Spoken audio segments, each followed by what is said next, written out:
Baik, Assalamualaikum warahmatullahi wabarakatuh. Salam sejahtera untuk kita semua. Selamat sore. Jumpa lagi bersama kami, mahasiswa PPG Prajabatan Bahasa Indonesia gelombang pertama Universitas Jember yang berkolaborasi langsung dengan Kampung Baca Kreongan. Nah, sebelumnya perkenalkan, nama saya Fani Fitriana. Kalian bisa memanggil saya Fani. Di sini akan menemani sore kalian dengan perbincangan dan diskusi yang menarik tentang kepenulisan puisi yang berjudul Mendayung Rasa dalam Peradaban 5.0. Nah, dalam diskusi kali ini kita juga ditemani dengan dua narasumber yang luar biasa hebatnya. Di sini yang pertama ada Bapak Levan, Muhammad Levan. Beliau adalah penyair sekaligus sekretaris Les Bumi PCNU Jember. Begitu. Nah, beliau ini juga seringkali menjadi pembicara dalam ruang-ruang diskusi literasi, begitu ya, Bapak? Bisa ya. Iya.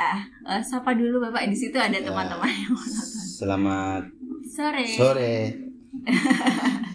Baik, selanjutnya di sini ada narasumber yang kedua. Ini sudah bukan seseorang yang asing lagi, karena beliau adalah pemilik dari channel YouTube Kanal Kung. Siapa lagi kalau bukan Kung Iman Sulihi. Nah, beliau adalah pengelola Taman Bacaan Masyarakat Kampung Baca Kreongan Jember.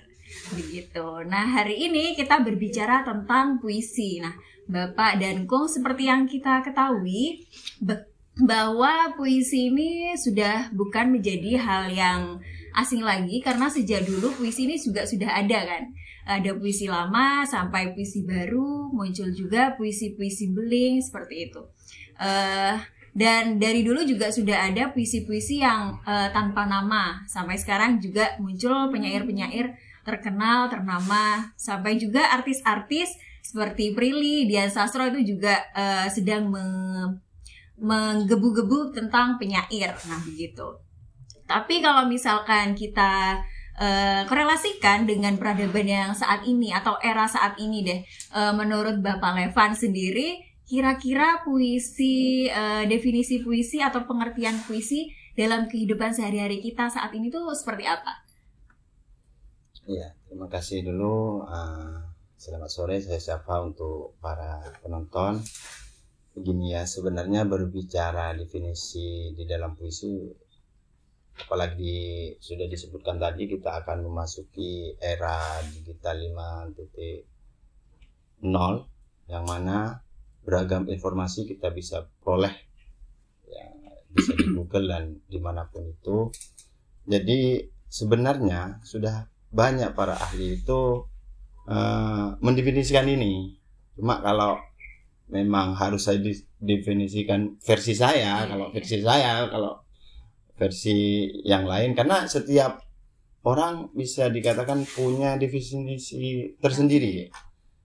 Kalau saya pribadi, karena sudah sering tidak sedikit, karena sudah hampir lebih 15 tahun saya mendalami puisi istilahnya, karena saya hobi, meskipun jurusan saya tidak nyambung karena saya jurusan pendidikan agama Islam gitu.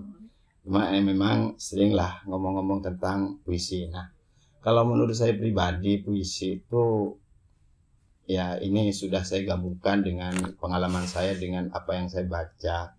Jadi karya sastra yang dihasilkan dari olah perasaan, yang mana perasaan itu dapat rangsangan dari suatu pengalaman yang dialami panca indera dalam kehidupan sehari-hari. Satu contoh, kita melihat sesuatu menurut kita unik dan menarik dan perlu memang dituliskan, karena karya sastra itu harus ditulis kalau puisi, karena memang ada suatu pengalaman itu tapi dia diaplikasikan, tapi bukan ke sastra, bisa juga ke seni rupa. Tapi kalau saya ke puisi, misalkan mendengar suara burung, bisa jadi puisi kalau saya. Tapi kalau teman-teman atau murid-murid ya tidak tahu, tapi nanti ada tips-tips lah. Jadi kalau saya melihat misalkan di bawah lampu merah ada apa, itu bisa direkonstruksi jadi puisi kalau saya. Jadi apa kadang yang saya rasakan Ya ini yang paling sederhana lah, kalau misalkan pengalaman saya pribadi, kalau ada teman ngutang itu nggak cepat bayar, itu bisa juga jadi puisi. Sebenarnya nggak apa ya, puisi itu tidak semenakutkan teorinya sebenarnya, cuma kadang kita saja yang membuat rumit. Itu mungkin puisi. Cuma memang puisi itu harus ada catatannya dengan bahasa yang padat, karena di dalam karya sastra itu tidak hanya puisi, ada novel, cerpen. Jadi puisi ini punya khusus, bahasanya padat dan imajinatif. Jadi tidak bisa tidak harus banyak, tidak harus sedikit, tapi harus selesai. Dan juga yang perlu diketahui, puisi itu kalau kata teman saya di Jakarta itu harus ditulis dan diniatkan puisi. Karena ada kata-kata yang indah itu, karena tidak diniatkan puisi bukan puisi. Contoh kata-kata mutiara itu puitis kalau bahasanya, tapi itu bukan puisi. Itu kata mutiara. Mungkin itu saja dulu.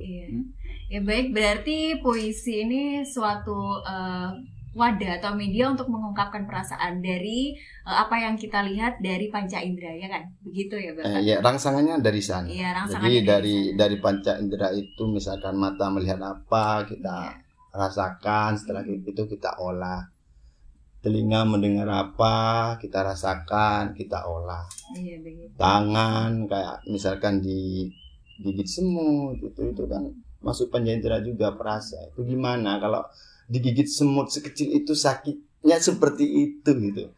Apalagi digigit teman gitu kan. Itu kan suatu bisa dimetaforakan, karena memang kalau di puisi modern tadi yang sudah dijelaskan sama Mbak, itu ada puisi lama, puisi baru, puisi kontemporer lah, bukan puisi modern, jadi kontemporer.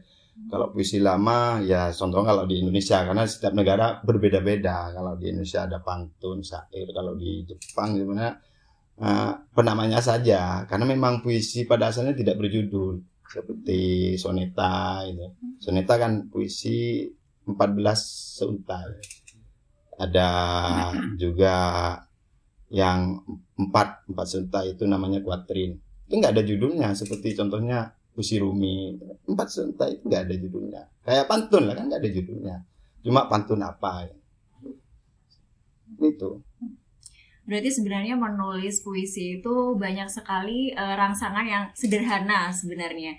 Cuman teori-teori itu yang membuat kita itu terutama siswa ya, kalau kita berbicara tentang siswa ketika menulis ini kan sangat sulit untuk menentukan ide, padahal ide-ide itu bisa kita temukan di lingkungan sekitar. Entah itu makanya banyak sekali siswa yang diminta untuk gurunya untuk ayo silakan keluar kelas, coba kalian amati. Biasanya begitu ya, klasiknya seperti itu kalau guru-guru waktu zaman saya, begitu ya Bapak.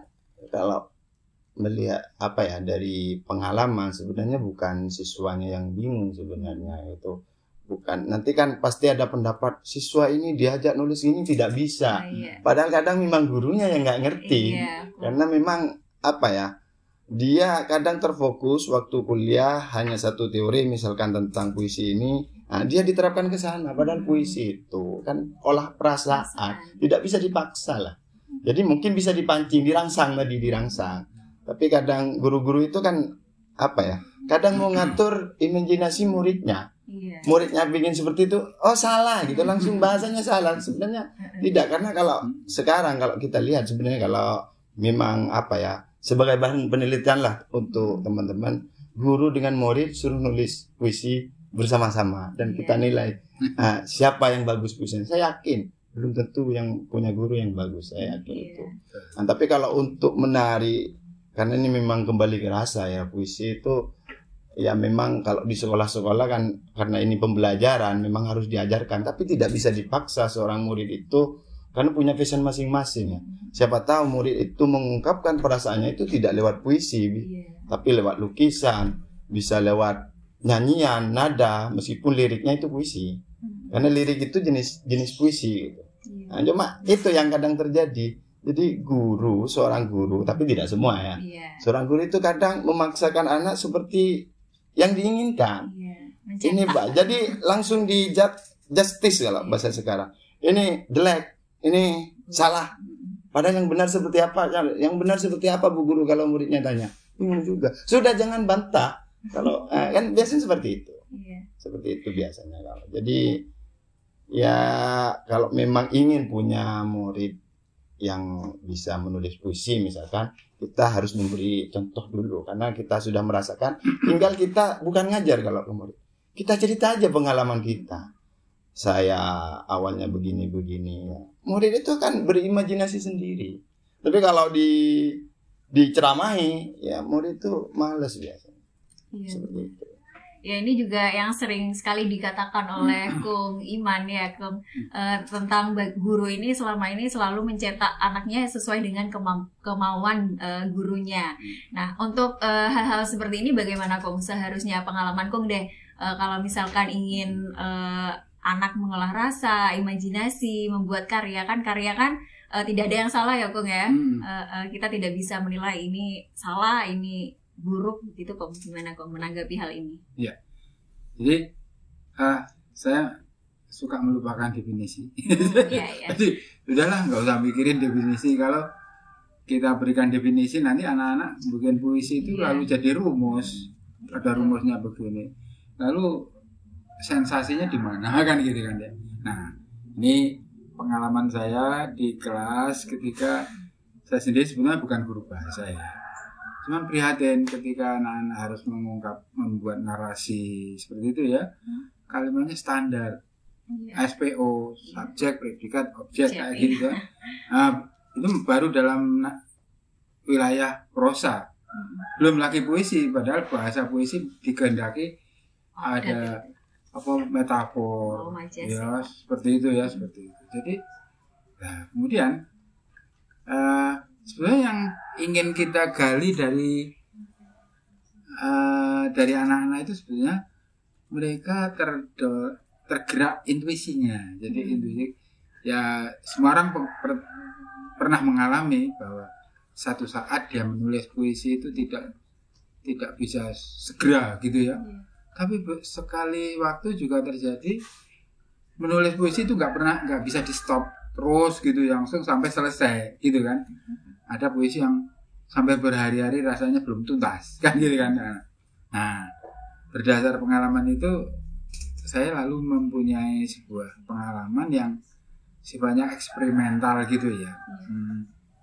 Itu ada dua hal yang saya lakukan. Yang pertama bersifat kolaboratif ya, urunan. Jadi mungkin ide satu orang bisa membangkitkan inspirasi untuk orang lain. Nah itu ya, pertama bukan buat puisi sebetulnya, buat kalimat saja ya, atau lirik lah, katakan kalau itu dibuat puisi namanya lirik ya, artinya kalimat yang sudah katanya Pak Levan tadi padat, imajinatif gitu ya. Nah itu yang pertama begini, saya mau mulai dengan satu kata saja, misalnya wah gitu ya. Sudah, kalian mulai dengan kalimat atau lirik kalian dengan kata wah ya. Nah kalau sudah ada disudutkan seperti ini, tentu anak-anak tidak akan membuat kalimat seperti yang biasanya yang pakai rumus SPO tadi ya, tapi wah langit yang kan gitu, lalu kadar puitisnya itu muncul gitu ya, mencuat gitu lah itu. Jadi soal struktur kalimat sudah tidak menjadi persoalan lagi, sejauh kalimat itu enak didengarkan, enak dibaca, enak diucapkan, kayaknya itu sudah menjadi sebuah lirik ya. Seperti katanya Sapardi itu. Lalu siapa lagi? Yang satunya itu Pak, yang lucu itu Joko Pinurbo. Wah itu suka main kata-kata yang saya sendiri suka tergelitik tuh. Kok bisa sih orang seperti ini tadi ya kalimatnya? Kayak yang pelajaran membaca itu. Iya. Jadi gitu. Itu lalu akhirnya terjadilah itu. Ketika setiap anak bisa membuat kalimat dengan wah itu, kita kumpulkan itu dalam satu kumpulan ya. Pertama ajak saja anak yang sudah ngirim tulis satu, anak yang berikut satu lagi begitu. Nah, sesudah itu ketika kita membacakan, kita bisa menempatkan ini sesuai dengan urutan. Ya logika anunya itu ya. Oh ini enaknya di sini, enaknya di sini. Nah, kalau itu sudah jadi, kita bisa memangkas. Wahnya dihilangkan semua, ditinggalkan satu atau dua saja. Di awal atau di belakang gitu kan. Sekarang kita baca yuk. Dengan nada yang memperhatikan tekanan intonasi dan sebagainya. Nah, kalau tidak, bisa kita tampilkan secara visual. Dan ini yang biasa saya lakukan. Saya lakukan di Facebook, ya, di medsos itu, dengan memberikan teman-teman Facebook itu sebuah tantangan. Ya. Tuliskan satu baris, ya, jangan lebih dari 7 kata misalnya begitu, yang isinya itu paradoks. Misalnya gelap terang, nah itu panas dingin, seperti itu. Hingga ini kan memberi ritme sendiri, panas dingin, nah itu memberi. Nah kemudian ternyata interpretasi dari teman-teman itu juga bisa menjadi kaya. Saya tidak mungkin kadang-kadang itu merasa, ini kalau saya buat sendiri nggak seperti ini jadinya. Tapi begitu digarap rame-rame, itu tumbuh macam-macam yang interpretasinya bisa lebih kaya gitu. Akhirnya jadilah itu puisi paradoks itulah. Tugas saya apa? Tugas saya harus mengakomodasi semua usulan yang masuk itu. Apapun tidak pernah saya tolak. Kecuali ya. Tidak ada kecualinya. Iya. Kalau bertengkar mereka saya damaikan di situ. Gitu. Dengan merubah kata-katanya misalnya sedikit ya. Atau kadang-kadang ya kalau ini di medsos karena kaitannya dengan PowerPoint. Itu ya, itulah tidak sampai ke sana jauh-jauh, tapi intinya digital ya, lewat media digital. Maka itu ya, bahkan yang hadir hanya dalam bentuk emoticon, misalnya senyum gitu ya, atau apa gitu, itu saya masukkan. Jadi namanya saya sebut Mailan tersenyum, gitu, supaya dia lain kali merasa terundang untuk datang. Aku nggak nulis di masukkan gitu. Itu akhirnya setelah itu jadi semua, ilustrasinya saya buat dengan desain ya, dengan mungkin Photoshop atau apa. Nah, teks itu saya tumpangkan di atasnya, lalu semua nama penulisnya itu saya tulis dengan hashtag supaya nyampe ke yang bersangkutan. Reaksinya yang terjadi apa? Respon dari audiens itu terwakili. Jadi, saya bisa membuat puisi ternyata gitu, walaupun sebetulnya partisipasinya hanya beberapa kata. Tapi jadi di sini saya mendapatkan bahwa ternyata puisi itu perlu untuk aktualisasi diri. Jadi setiap orang ingin mengaktualisasikan dirinya dan puisi memberi wadah untuk itu. Kira-kira gitu. Iya. Saya juga sering Kong lihat kanal YouTube-nya Kong. Di situ kan banyak sekali puisi-puisi yang dibacakan oleh penulisnya. Saya lihat itu Kong. Iya, itu termasuk media juga wadah bagi mereka yang ini ya Kong ya. Ingin menuangkan gagasannya, ide pikirannya melalui puisi. Nah, itu termasuk dari dekatnya Kong ya, dekatnya puisinya Kong dengan Kong sendiri. Maksudnya puisi ini sedekat itu gitu dengan Kong gitu. Apa ada misal Kong sehari-harinya menulis atau kesibukannya pernah nggak Kong ketika menulis seperti itu? Setelah saya refleksi ya, ternyata puisi kolaboratif saya lebih banyak dari puisi pribadi. Karena apa? Iya, kadang ide itu saya dapat justru dari orang lain. Puisi saya kadang-kadang pendek-pendek saja. Nanti saya bacakan ini puisi. Boleh Kong. Boleh? Iya, silakan sekarang. Boleh ya? Iya, boleh Pak? Boleh. Soalnya dalam urutan kisi-kisi nomor belakang. Baik. Bisa dibawa. Jadi tantangan tadi bilang bagaimana merangsang orang untuk menulis ya. Iya. Itu tadi saya mulai dengan apa yang disebut dengan onomatope. Kata-kata yang menirukan bunyi. Misalnya begini, tokek. Saya pernah menulis begitu dengan tema tokek itu. Jadi tulislah puisi dengan kata ini, tokek. Ternyata orang menginterpretasi dalam ranah yang lebih luas. Kata tokeknya itu diulang saja sudah menjadi rima. Nah, kan gitu kan ya, pengulangan, repetisi kan gitu. Belum lagi imajinasi yang ditumbuhkan dari tokek. Nah, di kesempatan lain saya menggunakan angka. Ternyata angka itu bisa menjadi media puisi, tidak hanya matematis. Saya sering menggunakan angka yang gaib-gaib saja. Jadi saya bacakan ini, tapi agak panjang nggak apa-apa ya. Ini, waduh, mana ini tadi? Atau gini, Pak Levan dulu supaya nanti puisinya panjang. 2 hari 2 malam. Aduh. Ini nggak muat Kong kameranya. Baik, tadi tuh kedekatannya Kong ya, puisi dengan Kong sendiri. Nah, saya juga sempat saking Bapak Levan sempat cari-cari informasi tentang Bapak Levan. Nah, Bapak Levan ini ternyata sering sekali menulis, terutama pada ini ya Pak, negeri kertas. Nah itu tulisannya khusus untuk istrinya ya. Itu saya baca sungguh, oh ternyata saya bukan istrinya, dia meleleh loh Pak. Berarti itu ya, istri termasuk rangsangan yang sangat luar biasa untuk menulis ya. Enggak begini, karena sekarang sebagian dari orang-orang menganggap saya penyair gitu. Jadi harta penyair yang paling berharga itu cuma puisi gitu. Jadi ketika ulang tahun istri itu saya mau ngasih apa? Kalau ngasih misalkan yang kayak di di sinetron ngasih kan sudah orang ngasih, jadi ingin yang saya punya. Biasanya kan saya bukan tidak ada ya, tidak suka tidak senang kalau memberi sesuatu yang sebenarnya kasarannya yang tidak vision saya. Jadi ya harta saya kan memang puisi, dan istri saya kebetulan dia kan sebenarnya jurusan bahasa Indonesia. Jadi ya, ini kalau masalah pribadinya bisa nantilah ditanyakan dengan di sini. Cuma istri saya itu orang bahasa Indonesia. Jadi pernah wawancara gitu. Jadi sebenarnya yang harusnya ahli puisi itu istri saya harusnya. Jadi setiap ulang tahun pasti saya rutin.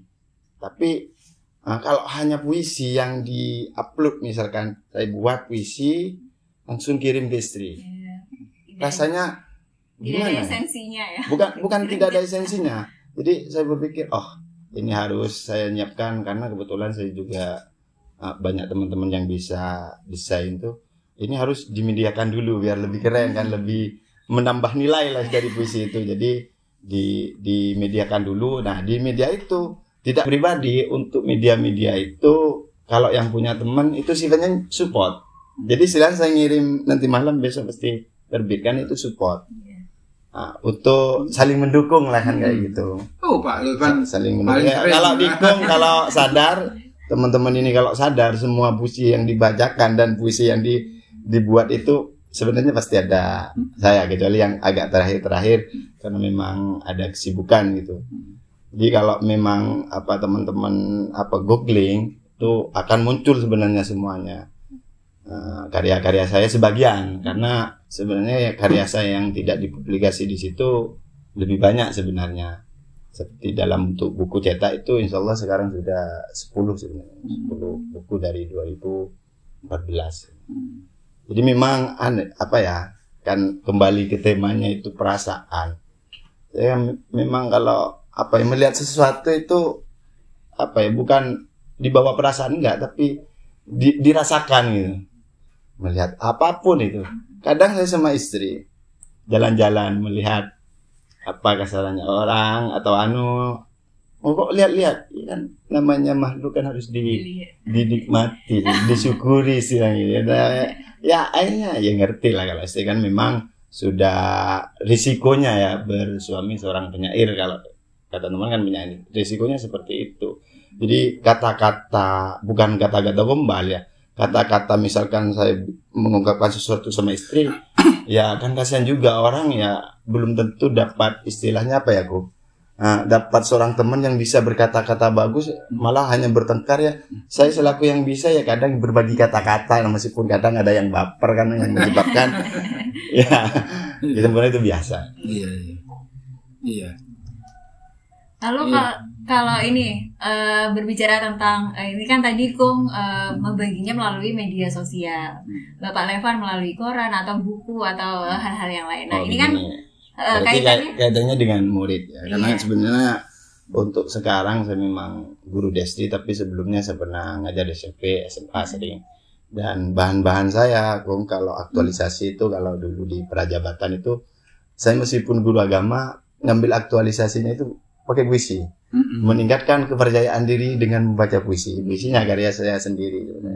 Kan cuma sekarang pengenalannya gini, anak-anak belum kenal puisi sudah disuruh nulis puisi. Kenapa? Kalau ngajar teman-teman guru yang bahasa Indonesia disuruh baca dulu. Misalkan tiap pagi gantian di jadwal, kayak kalau di agama sholat itu kan di jadwal, kelas 1 sekarang sholat duha bersamaan di jadwal juga. Di kelas lah siapa yang baca puisi, kalau memang gurunya nggak punya karya pakai karya orang lain yang sudah umum lah istilahnya, itu sudah nanti akan terpancing sendiri, nggak usah diajari, terpancing. Jadi kenalkan dulu, sama lah misalkan kalau nggak kenal kan kita nggak bisa saling dekat dan mendalami, jadi jangan disuruh nulis dulu, dikenalkan saja, suruh baca gitu. Iya, saya di kampus juga begitu kan. Saya kalau membuka kelas ya, saya bukan dosen bahasa ya, tapi seni rupa justru. Tapi dari rumah saya sudah siapkan buku puisi. Ya. Kemudian saya tawarkan pada mahasiswa, siapa yang mau membaca satu puisi ini, seperti Joko Dhamma. Nah, ternyata mereka suka, Pak. Dan saya untung juga saya punya video kan, gitu kan ya. Nah, jadi itu. Jadi memang kayaknya guru-guru harus sering memberikan apresiasi itu, andai pun dia menjadi seorang inspektur upacara ya. Inspektur upacara tidak harus kalian harus tertib, bayar PP tepat waktu, ngapain. Kan sudah ada anunya itu.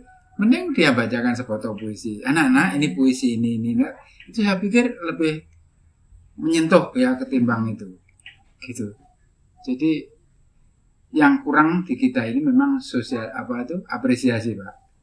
Jadi saya pernah menantang seorang guru ya, Bu, Ibu pernah baca puisi di kelas, padahal guru bahasa tuh.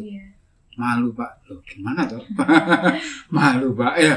Gimana toh gitu ya. Jadi ini, Pak, persoalannya, Pak. Iya, guru ini kan harus menjadi role model. Gitu yang sering dikatakan oleh dosen-dosen, ayo guru harus bisa jadi role model.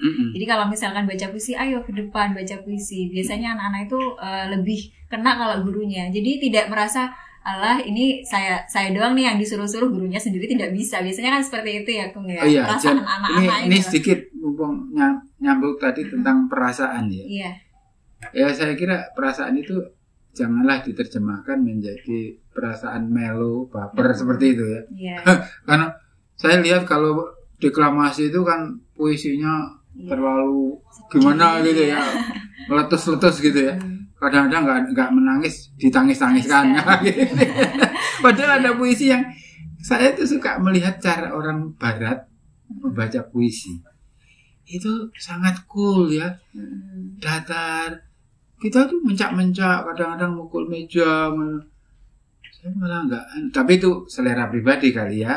Tapi mungkin kalau memang itu merupakan style atau gaya ya oke-oke saja sebetulnya. Tapi pada anak-anak supaya itu tidak menjadi sebuah satu-satunya pilihan, puisi kok gak melas ini. Mungkin saya nyambung masalah pembacaan itu karena kita kadang referensinya itu kekurangan. Jadi referensinya kadang kalau dulu kan boomingnya W.S. Rendra, setelah itu Sutarji. Jadi tidak ada yang lain. Padahal kalau Taufik Ismail baca puisi ya seperti itu. Dan kadang secara memang tidak bisa membedakan antara deklamasi, baca puisi, teatralisasi ya. Dan puisi pembacaan sekarang kan disusupi oleh teman-teman teater yang senang manggung. Jadi memang dikolaborasi. Nah, itu yang paling masif akhirnya di media sosial, di YouTube itu yang masih. Oh, baca puisi seperti ini. Padahal tidak harus seperti itu. Nah, yang fatal, saya kan beberapa kali jadi juri puisi itu.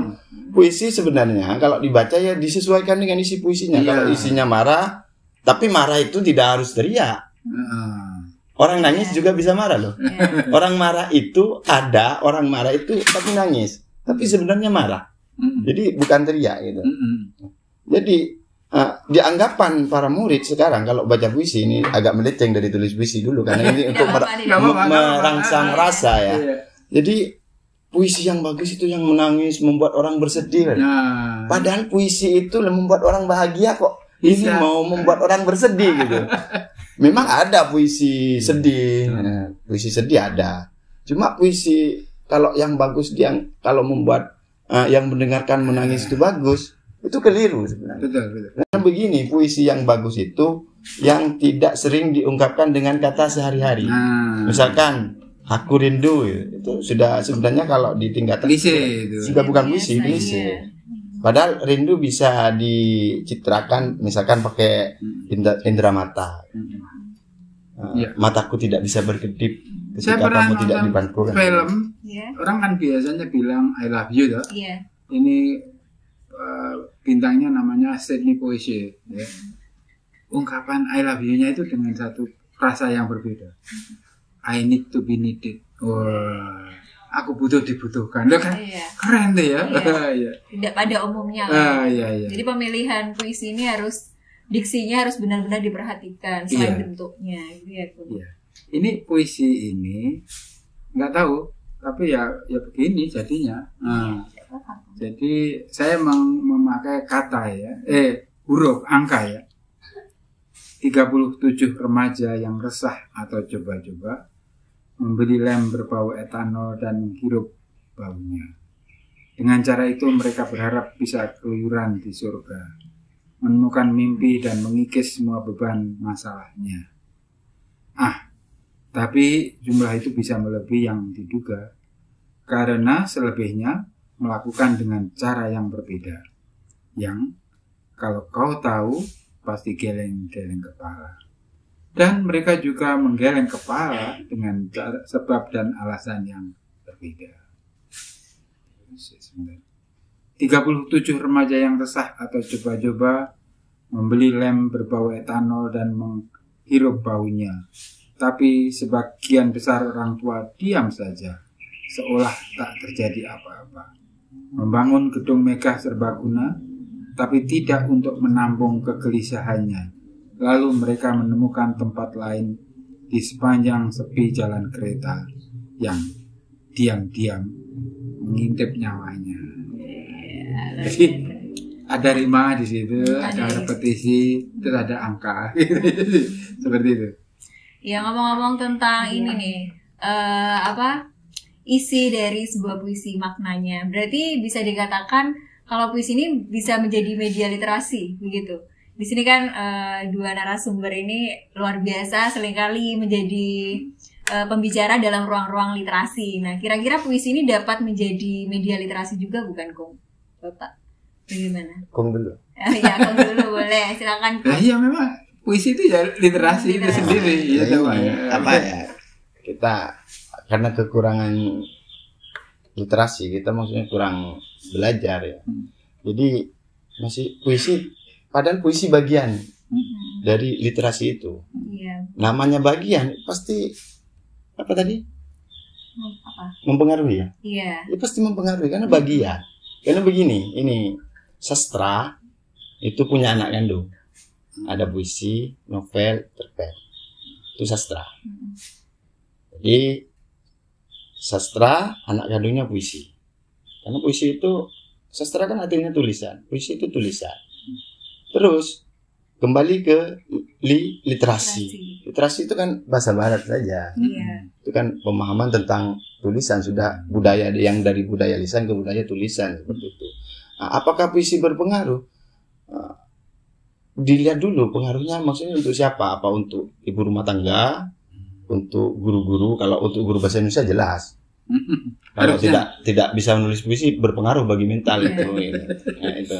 Tapi kalau bagi anak-anak, nggak usah anak-anak, kita sudah zaman mau masuk ke 5.0, peradaban 5.0 ya. Kita nonton YouTube lah. Kan banyak kata-kata yang apa ya? yang memang tidak dikatakan dalam bahasa sehari-hari, yang kata-kata yang segar kayaknya. Nah itu kan bagian dari sebenarnya pengaruh puisi itu. Ya, sebenarnya cuma itu sudah mengembang ya jadi bahasa gombal.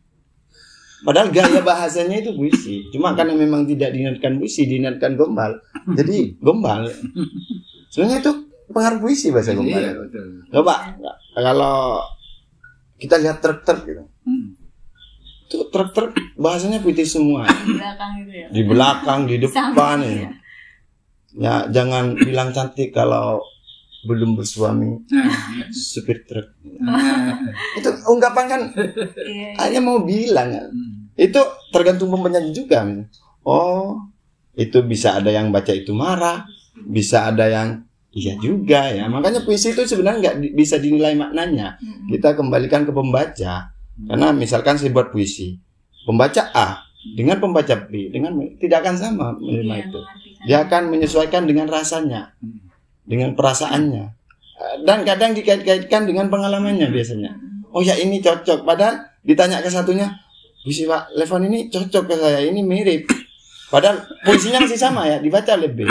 Padahal B dengan A ini tidak sama, perasaannya tidak sama, kepribadiannya. Tapi dia masih, oh ini cocok gitu. Satu puisi bisa cocok untuk berapa? Kan itu akan dikait-kaitkan sendiri dengan perasaannya biasanya. Jadi apa ya? Literasi kalau tanpa puisi kayaknya kayak sayuran tanpa garam. Jadi monoton. iya. Jadi bahasanya mungkin formal semua. Anda, kalau di puisi kan nggak ada kata-kata yang terhormat. Anda kan tidak. Tapi malah ada yang vulgar malah ya istilahnya. Karena memang itu sarkas, ada memang bergaya sarkas itu. Jadi saya kira memang di literasi ya tapi tidak hanya puisi, novel juga Iya, bagian. berpengaruh yang di literasi itu. Cuma kalau untuk media yang praktis saya kira puisi lebih praktis daripada novel. Kalau saya pribadi, tapi kalau bagi novelis mungkin novel lebih lah, Dipahami lebih daripada- tapi lebih praktisnya apa? Karena membuat puisi itu tidak seperti membuat novel. Novel itu tidak bisa dibuat satu hari, tidak bisa. Seminggu tidak bisa. Itu kadang ada yang bisa buat seminggu. Itu nulisnya seminggu, tapi prosesnya di otaknya itu bertahun-tahun sebenarnya. Sudah datanya sudah ada di otak, cuma nggak ditulis. Tapi kalau puisi bisa, karena puisi itu tidak harus panjang. Kalau ada puisi paling pendek di Indonesia itu punya studi itu, misalkan luka, kan itu, atau mereka, isinya pun. Iya. Itu kan Ada lagi itu Sitor Situmorang. ya malam Lebaran, Iya. bulan di atas kuburan. Nah, kayak gitu. Itu jadi puisi yang menimbulkan apa ya? Banyak tafsir-tafsir di sana. Nah, cuma kadang dikaitkan dengan kembali ke murid, kita kan ke Iya, murid. iya. Bung. Kadang ada ini pengalaman yang pernah apa ya istilahnya saya temui lah. Jadi puisi yang bagus itu yang panjang, kembali kayak ke lukisan tadi. Iya. Kalau masih ada celahnya jelek, kalau tidak rapi jelek. Sama puisi itu masih ada pemikiran di antara para guru. Kalau pendek itu jelek. Jadi puisi harus Panjang. minimal 20 baris. Iya. Iya. Iya. Tapi sebenarnya puisi yang bagus itu yang selesai. Ini nyambung dengan pertanyaan dia di sini yang sebetulnya sudah loncat tentang membuat konten dengan muatan yang apa ya global seperti itu. Seringkali kita itu kan terlalu berpikir apa ya megalomani ya, jadi masalah-masalah yang besar. Terlalu ingin besar tapi ternyata kosong. Nah gitu ya. Saya lalu ingin menyampaikan begini. Di Jepang itu ya ada orang yang hanya bisa membuat kapal-kapalan dari kertas lipat, tapi sudah keliling dunia, dikenal di mana-mana. Kan gitu kan. Kita banyak insinyur yang belajarnya canggih-canggih, kecuali Habibie ya, yang bisa membuat pesawat terbang gitu. Jadi sebetulnya bukan itu masalahnya ya. Jadi hal yang kecil ya itu tidak selalu berarti sederhana ya. Kadang kan ada semacam quotes begini, small is beautiful ya, kadang-kadang gitu. Kalau masalah-masalah yang kita tulis itu selalu berharap masalah yang besar, kemudian maka kita bisa kehilangan esensinya, ya kan. 3 baris saja, ya, sebuah haiku katakan ya, yang hanya 3 baris itu bisa mendunia. Jadi puisi haikunya siapa itu? Itu Baso. Hah? Baso mungkin ya. Baso haiku kata itu. Iya. Baso. Saya dulu di sini tuh ada pohon apa namanya? Sukun. Pohon sukun ya. Terus pohon belimbing, lalu pohon pisang ya. Pada waktu bulan purnama antara pohon sukun dan belimbing itu ada rembulan. Ya. Pas malamnya lagi tidak terang tapi gimana gitu ya. Nah, kebetulan saya punya kamera yang peka, jadi nggak perlu pakai blitz gitu loh Pak. Jadi saya potret, jadinya luar biasa Pak. Wah, gitu. Nah, itu menimbulkan inspirasi untuk membuat puisi, ya. Jadi purnama apa gitu ya. Jadi awan cemburu, ya seperti 3 baris. Setelah saya posting ya di satu media gitu, ternyata ini menarik Pak. Menarik teman saya yang enggak tahu ya gimana, waktu itu kan medsos itu ada grup-grup yang waktu itu masih banyak yang global.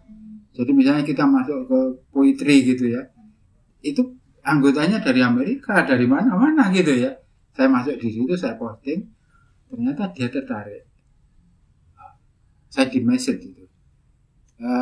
Would you please send your stuff gitu. Stuff itu artinya ya puisi lah. 3 gitu. Saya kirim di media di dia. Kemudian berapa bulan Maret 2011 kalau nggak salah ya. Ya dikirimi jurnalnya. Dimuat di jurnal. Jadi cartridge Stirred Journal Maret 2011.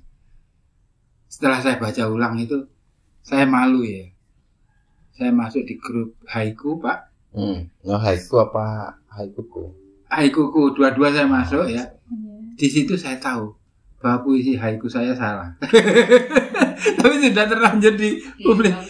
Karena di situ ada yang hilang Pak. Kigonya nggak ada gitu ya. Menunjuk musim. Iya. Waduh. Loh. Tapi ya wes, wong podo gak ngerti deh. Tapi ya saya gimana ya? Di dalam buku itu saya print akhirnya. Itu tidak ada orang Jembernya Pak. Indonesia cuma saya. Dari Spanyol, dari Portugis, dari India gitu. Loh, Jember lah. Ya gitu. Jadi kita kadang-kadang menggarap sesuatu yang besar, padahal yang kecil ini banyak yang nilainya luar biasa Pak ya Pak ya. Muatannya lebih makna ya. Ya katakan atom. Seberapa besar sih atom itu? Iya. Muat paling kecil. Kan gitu ya. Iya. Terus begini, kalau misalkan ini tadi yang disampaikan oleh Bapak Levan dan juga Kong, puisi itu kan ada panjang, ada pendek. Nah, tapi ketika itu sudah ada pada sudut pandang pembacanya, Kong, terutama kalau misalkan ada lomba nih, Kong, meskipun Kong menghendaki lebih baik tidak usah ada lomba karena kurang mengapresiasi ya, Kong ya. Tapi kalau misalkan siswa ini diminta untuk mengikuti ajang perlombaan cipta puisi, di sini kan ada FLS 2N. Nah, terus bagaimana siswa ini harus menyeimbangkan letak selera? Kadang tuh biasanya anak-anak peserta lomba itu mencari tahu dulu jurinya siapa? Ya lah, jurinya siapa, seleranya seperti apa. Pak Levan gitu itu sering tersiksa juga ya. Karena menjadi juri itu ya. Gimana Pak Levan? Aku nggak mau cerita deh. Biar Pak Levan aja ya. Sering jadi juri. Kalau ketika menulis ini siswa itu biar merasa percaya diri dengan keotentikannya dia, ciri khasnya dia gitu.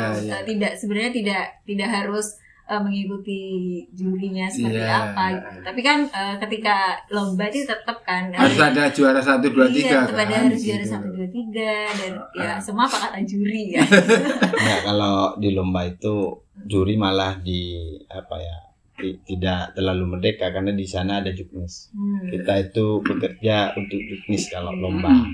Jadi maunya apa, karena setiap kriteria setiap lomba sama-sama lomba baca puisi lah, itu kriterianya beda, setiap event itu beda. Jadi juri itu sebenarnya lihat kriteria yang disediakan oleh panitia. Karena nanti panitia itu pasti menginformasikan ke peserta seperti ini penilaiannya, seperti itu. Sebenarnya, tapi kalau untuk menumbuhkan percaya diri, misalkan jadi juri cipta puisi, saya kalau menjuri yang saya lihat pertama kali itu puisinya buat sendiri apa tidak, itu. Nah, kalau untuk anak SD, saya karena sering di SD atau SMP itu gampang. Kalau sudah bahasanya tinggi, ketahuan itu dari bahasa lah, nggak usah lihat oh ini bukan, ini gurunya nulis puisi, ini dihafalkan suruh tulis lagi, ketahuan itu pasti. Itu. Nah, kedua kita lihat sekarang kan canggih, kita lihat di Google, klik satu kata saja akan muncul itu. Oh, gurunya saja bukan buat sendiri, tapi dia ngambil di Google, disatu-satukan, disuruh hafal. Ada banyak seperti itu. Disadur Tuh. ya. Itu sudah pelanggaran sebenarnya, itu pelanggaran hukum. Plagiarisme. Pelanggaran hukum sudah. Nah, cuma ini memang sering, dan saya yang bikin karena yang paling banyak melakukan itu bukan paling banyak ya.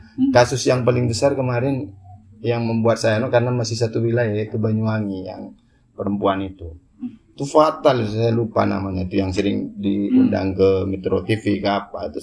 Semuanya itu bukan cuma plagiat, itu memang plak semuanya. Soalnya saya sudah yang asli baca. Nah itu. Jadi karya yang bagus yang pertama kriteria saya kalau untuk murid yang buat sendiri. Yang buat sendiri itu.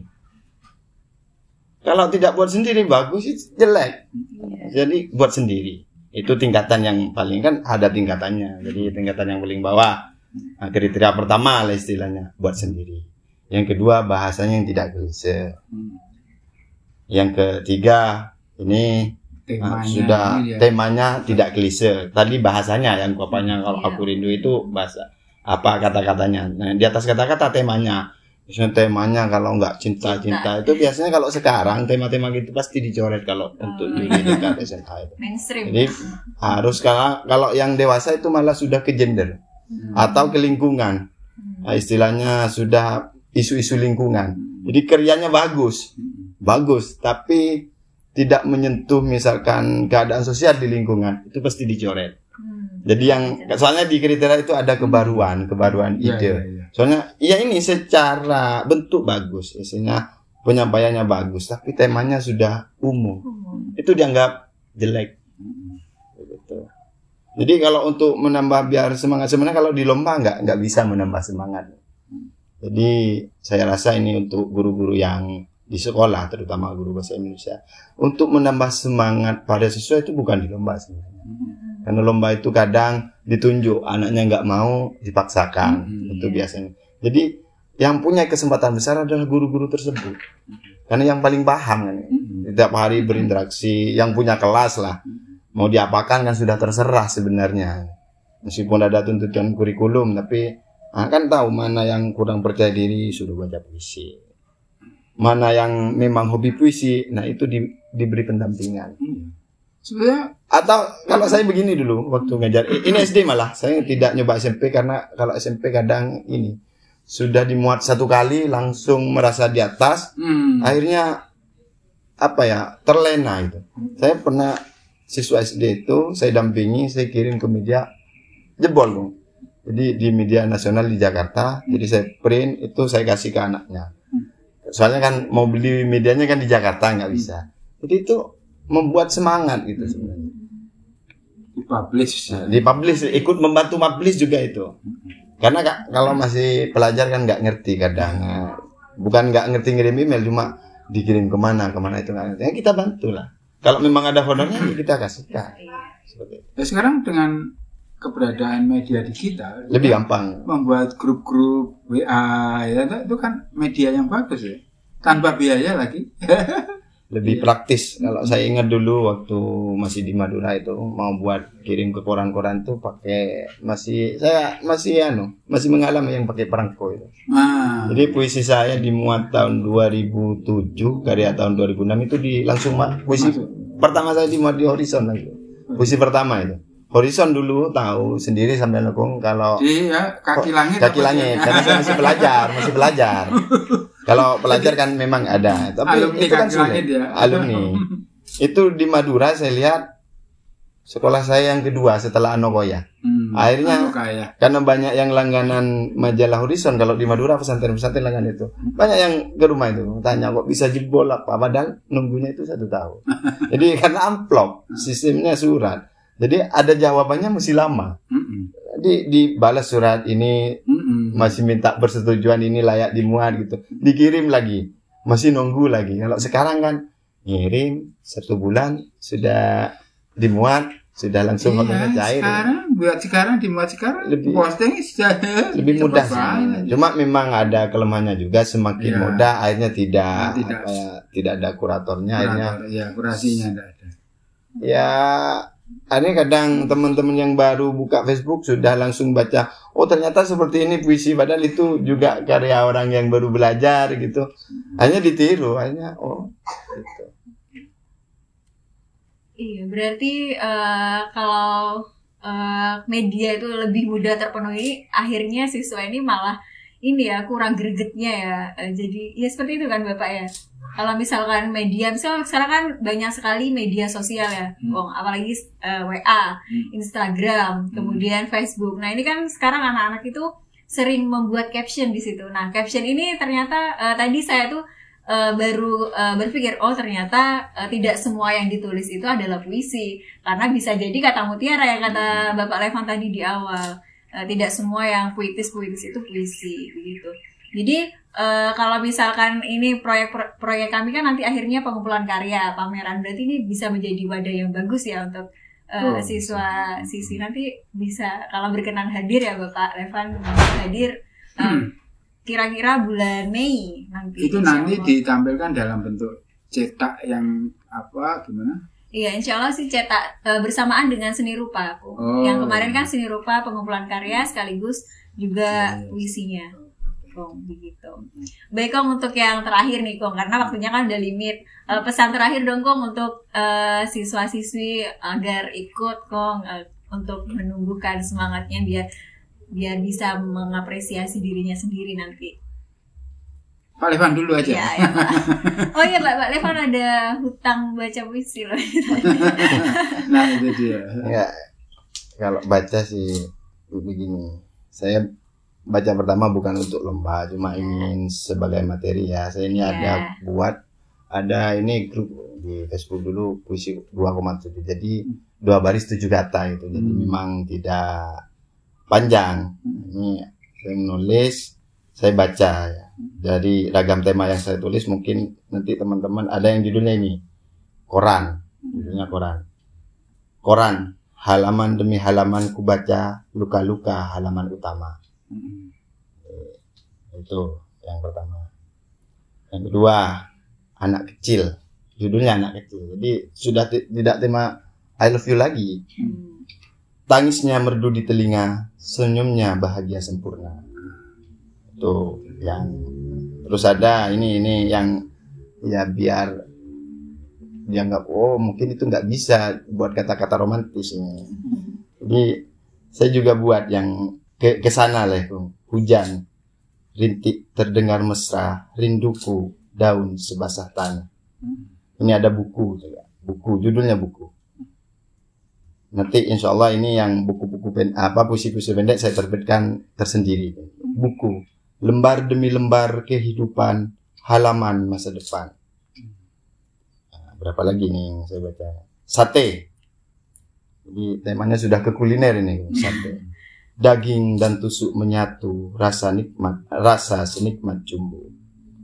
Rasa senikmat jumbo. Seperti apa kalau rasa senikmat jumbo? Tapi kan jumbo. Iya. Jadi rasa senikmat jumbo itu kan berarti di atas, ya silahkan membaca menggambarkan sesuai. Ini yang terakhir yang saya baca ini ala mahasiswa, judulnya Rindu. Jadi rindu. Suara desir ombak, debar hati mengayuh perahu. Yang terakhir itu. Ini puisi pendek. Kalau puisi panjang soalnya harus bisa bisa ngambil di YouTube, ada berapa. Kalau ngetik Muhammad Levan itu bukan cuma YouTube saya, ada YouTube festival di sastra Gunung Bintang itu internasional, insyaallah ada itu. Baik, jadi jangan lupa juga untuk mengunjungi kanal YouTube-nya Bapak Muhammad Levan ya Bapak. Kanalnya namanya Enggak, Muhammad Levan. jangan di YouTube, di Google aja. Oh, Ketik di Muhammad. Google. Soalnya yang posting itu bukan cuma YouTube Oh, saya, gitu. ada YouTube event, ada YouTube-nya. Kalau Kung belum pernah ya Kung, kalau Apa itu? saya baca puisi di YouTube-nya kan belum pernah. Belum pernah. Tapi kalau ada nanti kalau ngetik Muhammad Levan itu YouTube-nya keluar, misal Festival Sastra Internasional Gunung Bintang itu ada, Hari Puisi Indonesia itu ada, saya baca puisi gitu. Tapi itu bukan patokan untuk baca puisi seperti ini, enggak, karena baca puisi itu untuk lomba dengan untuk biasa itu beda. Berbeda ya. Beda. Kalau untuk biasa kadang ciri khas. Kita butuh ciri khasnya. Kalau ini membaca seperti Sutarji itu ketahuan. Ini cara bacanya W.S. Rendra ketahuan. Makanya kalau lomba puisi sudah gayanya seperti itu pasti dicoret. Kurang baik. Epikon. Tidak punya karakter. Karakter ya. Jadi Bapak Levan masih belum ada kanal YouTube. Kalau kanal YouTube ada, cuma maksudnya yang baca Yang puisi untuk, misalkan. Kanal YouTube Muhammad Levan kanal YouTube ada. Oke, baik teman-teman, karena di sini waktunya sudah limit dan perbincangan sudah semakin tipis. Selanjutnya kalian bisa mengunjungi atau follow IG PPG Prajab Bindo 01.unej untuk mengetahui teknis pengumpulan karya sekaligus pameran yang akan dilaksanakan insya Allah pada bulan Mei begitu. Baik, sebelumnya saya juga mengucapkan terima kasih kepada Kung Iman Suligi selaku pemilik channel YouTube. Untuk teman-teman jangan lupa untuk subscribe, kemudian like, comment, share, dan jangan lupa menghidupkan tombol loncengnya untuk mengetahui updatean terbarunya Kong. Alhamdulillah udah naik loh Kong kemarin. Dan kemarin saya lihat sama teman-teman, wah ini sudah naik subscribe-nya, sekaligus yang menonton juga udah naik. Semoga nanti terutama yang Pak Levan kemarin. Oh iya. Waktu collab sama Kong ya? Iya. Dia apa dia? Yang collab sama Kung Iman, Pak Levan. Baik, sekian. Terima kasih juga kepada Bapak Muhammad Levan telah bersedia hadir di sini jauh-jauh, memberikan ilmu pengetahuan sekaligus pengalaman beliau yang inspiratif. Baik, sekian dari kami. Assalamualaikum warahmatullahi wabarakatuh. Waalaikumsalam. Sampai jumpa.